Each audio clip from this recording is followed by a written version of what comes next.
नमस्कार, न्यूज 18 का digital platform देख रहे हैं आप। मैं हूं आपके साथ वैष्णवी द्विवेदी। एक महीने पहले भारत ने पाकिस्तान को ऐसी चोट दी जिससे पाकिस्तान अब तक नहीं उभर पाया और ना उभर पाएगा। पाकिस्तान ऑपरेशन सिंदूर की मार को कभी नहीं भूल पाएगा। 7 मई को भारत ने ऑपरेशन सिंदूर चलाकर जब पाकिस्तान के आतंकी ठिकानों पर वार किया तो आतंक परस्त पाकिस्तान बौखला गया और डर में जम्मू कश्मीर के रिहायशी लोगों को निशाना बनाने लगा। पहलगाम में हुए आतंकी हमले में जिन बेटियों के सुहाग छीने गए थे, उनका सिंदूर उजाड़ा गया था। ऑपरेशन सिंदूर चलाकर पाकिस्तान के एयर बेसों को उजाड़ दिया और ऐसा करने वाली भारत की बेटियां ही थीं।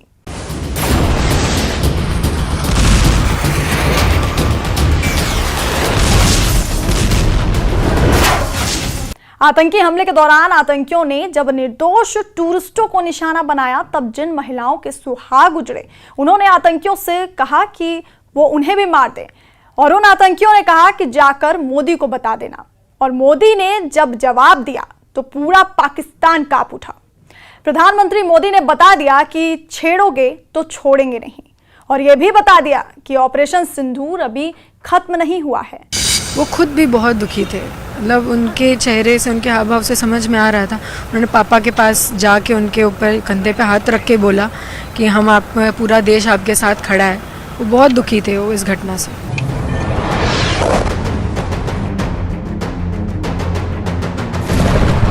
वहीं कल जम्मू कश्मीर के कटरा में पीएम मोदी ने न केवल बुनियादी ढांचे की ऐतिहासिक उपलब्धियां हासिल की, बल्कि पाकिस्तान को साफ शब्दों में चेतावनी भी दी कि भारत अब आतंकवाद बर्दाश्त नहीं करेगा।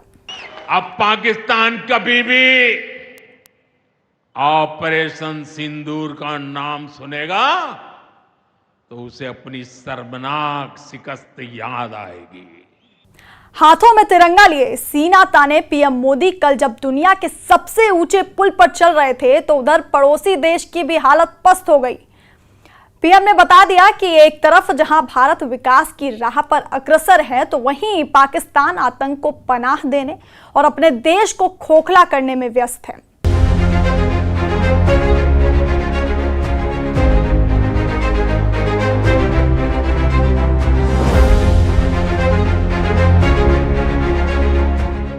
और अब बात चिनाब रेल ब्रिज की, जिसका उद्घाटन पीएम मोदी ने कल किया। यह ब्रिज जम्मू कश्मीर के रियासी जिले में चिनाब नदी पर बना है और दुनिया का सबसे ऊंचा रेल आर्च ब्रिज है। यह ब्रिज 359 मीटर की ऊंचाई पर है, यानी पेरिस के एफिल टावर से भी ऊंचा।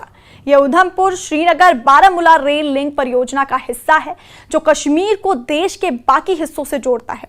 यह भूकंप और 260 किलोमीटर प्रति घंटे की तेज हवाओं को झेल सकता है। इसका डिजाइन इतना अनोखा है कि यह विंड टनल प्रभाव को भी सहन करता है।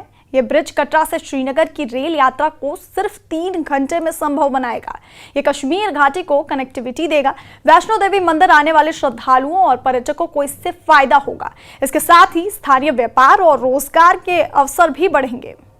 पीएम ने चिनाब ब्रिज के साथ साथ अंजी खड्ड पर देश का पहला केबल स्टे ब्रिज भी लॉन्च किया। इसके अलावा 46,000 करोड़ रुपए की परियोजनाओं का भी उद्घाटन और शिलान्यास किया, जिसमें Shri Mata Vaishno Devi institute of medical excellence और कई सड़क परियोजनाएं शामिल हैं।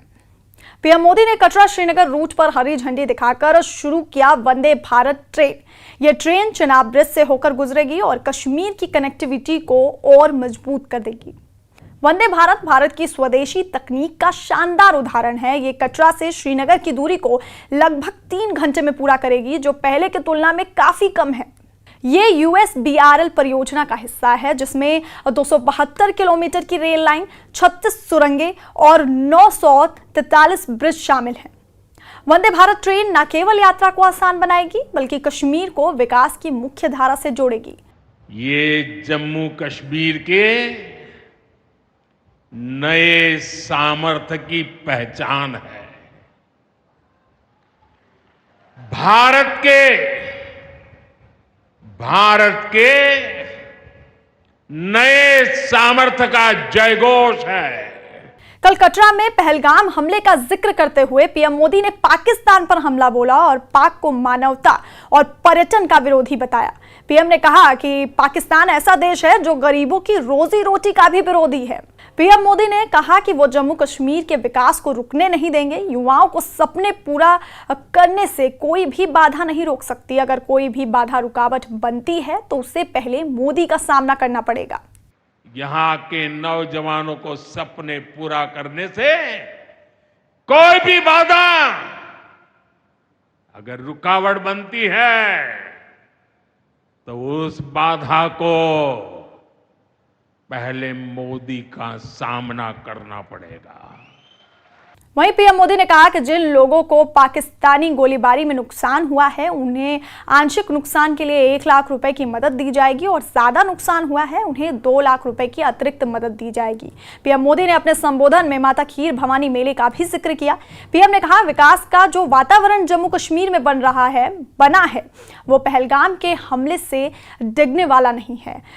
जिस तरह हजारों लोग माता के दर पर पहुंचे वो नए जम्मू कश्मीर की तस्वीर दिखाता है।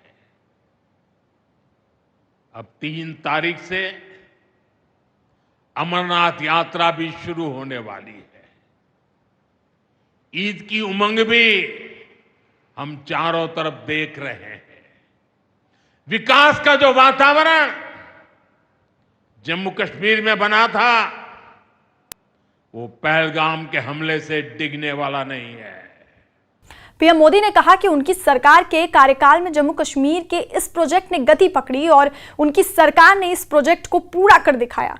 पीएम मोदी ने अपने संबोधन में जम्मू कश्मीर को मां भारती का मुकुट बताया। साथियों, जम्मू कश्मीर मां भारती का मुकुट है।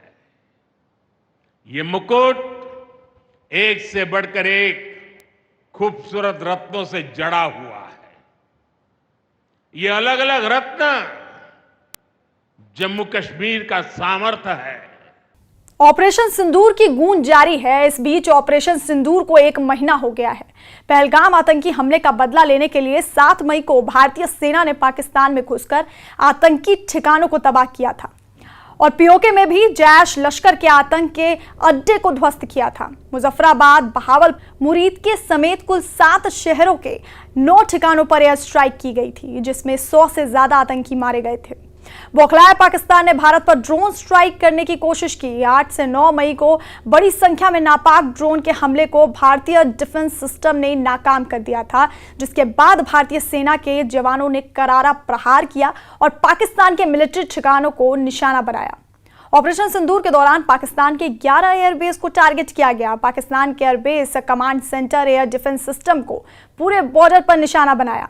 भारत के ताबड़तोड़ हमले से घबराकर पाकिस्तान सीज फायर के लिए गिड़गिड़ाने लगा, जिसके बाद भारत ने ऑपरेशन सिंदूर को स्थगित कर दिया।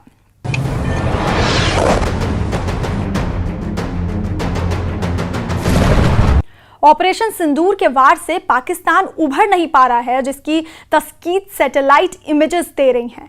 दरअसल पाकिस्तान के जैकोबाबाद एयरबेस पर भारतीय वायुसेना के हमले के बाद हुए नुकसान की मरम्मत का काम शुरू हो गया है। हाल ही में जारी एक सैटेलाइट तस्वीर से पता चला है कि इस एयरबेस पर नुकसान हुए एक हैंगर को अब तिरपाल से ढक दिया गया है, जो मरम्मत या बहाली के काम की तरफ इशारा करता है। जैकोबाबाद एयरबेस पाकिस्तान के सिंध प्रांत में है। ऑपरेशन सिंदूर के दौरान यहां भी हमला हुआ था। ऑपरेशन सिंदूर से जहां पाकिस्तान को पस्त किया गया, वहीं भारत का कद और बढ़ गया। दरअसल भारत नए तकनीक के हथियार से लगातार युद्धाभ्यास कर रहा था। इन सभी हथियारों को रियल कॉम्बैट फील्ड में इस्तेमाल नहीं किया गया था। ऑपरेशन सिंदूर की वजह से भारत और चीन के हथियारों का कॉम्बैट डेब्यू हुआ, जिसमें भारत पास हुआ तो चीन की साख पर बट्टा लगा। ऑपरेशन सिंदूर में ब्रह्मोस के एयर लॉन्च वर्जन का टेस्ट भी हुआ। ब्रह्मोस मिसाइल का एयर लॉन्च वर्जन पहली बार असली जंग में उतरा और पाकिस्तानी एयरबेस पर बने गड्ढों ने इसकी ताकत बयां कर दी। S-400 एयर डिफेंस सिस्टम का ऑपरेशन सिंदूर में पहली बार इस्तेमाल किया गया। MRSAM और आकाश एयर डिफेंस ने भी शानदार प्रदर्शन किया। दोनों हथियारों को भी पहली बार यूज किया गया। आकाश तीर और IACCS का एक साथ इस्तेमाल युद्ध के मैदान की तस्वीर ही बदल दी। अब पाकिस्तान कभी भी ऑपरेशन सिंदूर का नाम सुनेगा तो उसे अपनी शर्मनाक शिकस्त याद आएगी। पाकिस्तानी फौज और आतंकियों ने कभी सोचा नहीं था कि भारत पाकिस्तान में सैकड़ों किलोमीटर अंदर जाकर के आतंकवादियों पर इस तरह वार करेगा। वहीं सिंधु जल समझौते के रद्द होने से पाकिस्तान घबराया हुआ है। पाकिस्तान बार बार सिंधु जल समझौता बरकरार रखने के लिए गिड़गिड़ा रहा है। पाकिस्तान ने भारत से पुनर्विचार करने की अपील की। सूत्रों के मुताबिक पाकिस्तान ने भारत को सिंधु जल समझौते की बहाली के लिए 4 पत्र लिखा। बता दें कि पहलगाम में 22 अप्रैल को हुए हमले के बाद 24 अप्रैल को जल शक्ति मंत्रालय की सचिव देवश्री मुखर्जी ने पाकिस्तान के जल मंत्रालय के सचिव सईद अली मुर्तजा को पत्र लिखकर साफ कर दिया था कि भारत में सीमा पार आतंकवाद के जरिए पाकिस्तान आतंकी हमले करता है।